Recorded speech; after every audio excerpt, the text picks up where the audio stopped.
शेर और लोमड़ी। किसी वक्त की बात है कि एक जंगल में बहुत ही खतरनाक और खूंखार शेर रहा करता था। वो उस जंगल का बादशाह था और हर किसी पर हुकूमत करता था। वो जंगल में बहुत ही रोबो दबदबे के साथ घूमता और इधर उधर देखा करता था कि कोई भी जानवर उसके करीब आए और उसे सलाम किए बगैर नहीं जाता था। जानवर जब भी बाहर खेल कूद रहे होते थे और मज़े कर रहे होते थे और जब जंगल का बादशाह शेर वहाँ पर उन्हें देखता तो जानवरों की सिट्टी पिट्टी गुम हो जाती। वो तो शेर से बहुत ही ज़्यादा डरा करते थे और वहीं से भागना शुरू कर देते और शेर को देखकर अपनी राह बदल लिया करते थे। इस तरह शेर के अंदर और भी ज़्यादा गुरूर और तकब्बर भर चुका था। वो हर रोज़ बहुत ही तकब्बर और गरूर के साथ इधर उधर घूमा करता था और कोई भी जानवर उसके करीब नहीं आता था। दूसरी तरफ लोमड़ी शेर को देखकर बहुत हसद करती थी। वो सोचने लगी कि क्यों ना हो बाकी सब जानवर भी मुझसे डरे, मैं भी शेर जैसी खाल पहन लूँगी और सारे लोग मुझसे भी डरेंगे। अब लोमड़ी के ज़हन में ये बात थी कि वो शेर जैसी खाल पहनकर सबको डरा सकेगी और बहुत ही ताकतवर बन जाएगी। ये सोचकर उसने एक लोहार के पास जाने का फ़ैसला किया और वो लोहार के पास गई और कहने लगी, मेरे जिस्म पर शेर जैसे निशान बना दो। अब लोहार सोच में पड़ गया और उसने एक लोहे की सीख उठाई और उसको चूल्हे पर गर्म करना शुरू कर दिया। जब सीख पूरे तरीके से गर्म हो चुकी थी तो लोहार ने उस सीख को लोमड़ी के ऊपर लगाना शुरू कर दिया। जैसे ही लोहार ने उस सीख को अभी लोमड़ी के ऊपर रखा ही था, लोमड़ी ने ज़ोर ज़ोर से चीखना शुरू कर दिया, हाउ हाउ।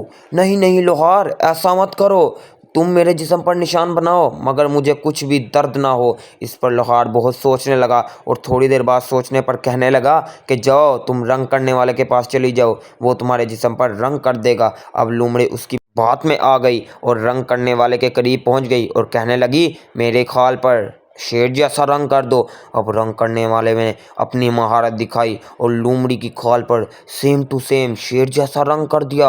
अब लोमड़ी बहुत ही ज़्यादा खुश थी कि अब सब जानवर उससे डरेंगे और उसकी बातों पर अमल किया करेंगे और हमेशा उसके साथ साथ तमीज़ से पेश आया करेंगे। इस पर लोमड़ी जंगल में दाखिल हुई और अपने आप को शेर समझते हुए जोर जोर से दौड़ना शुरू हो गई। How how. सारे जंगल के जानवरों ने सोचा, ये कौन है जो इतने बुरे तरीके से दौड़ रहा है, और लोमड़ी दौड़ती ही चली गई और अपनी तरफ से अपने आप को शेर समझने लगी और कहने लगी कि अब मुझसे सब डरेंगे, सब डरेंगे। और इतनी देर में लोमड़ी के करीब जानवरों ने जमा होना शुरू कर दिया। लोमड़ी सोचने लगी, मेरे से तो जानवर डरेंगे, मगर वो जानवर उससे डर नहीं रहे थे क्योंकि जानवरों को पता था ये लोमड़ी है और पता नहीं इसने किस तरह अपनी खाल तब्दील की है। इतनी ही देर में ज़ोर से बारिश होना शुरू हो गई और लोमड़ी का सारा रंग उतर गया। सारे जंगल के जानवरों ने लोमड़ी का बहुत ही ज़्यादा मजाक बनाया। अब लोमड़ी बहुत ही ज़्यादा शर्मिंदा हो चुकी थी और ये बात समझ चुकी थी कि शेर हमेशा शेर ही होता है और उसके जैसी खाल बनाने पर कोई भी शेर नहीं बन सकता। प्यारे बच्चों, इस कहानी का सबक ये है कि कभी भी किसी जैसी शख्सियत को नहीं अपनाना चाहिए। आप जो भी हैं उसी में हमेशा खुश रहना चाहिए। थैंक्स। बहुत से बच्चे हमारी वीडियोस तो देख रहे हैं लेकिन हमारे चैनल को सब्सक्राइब नहीं कर रहे। प्लीज़ हमारे चैनल को सब्सक्राइब कीजिए और हमारी वीडियोस को लाइक करें और बेल वाला आइकन दबा दें ताकि जो भी नई वीडियो आए वो आप तक ज़रूर पहुंच सके और आप उसे देख सकें।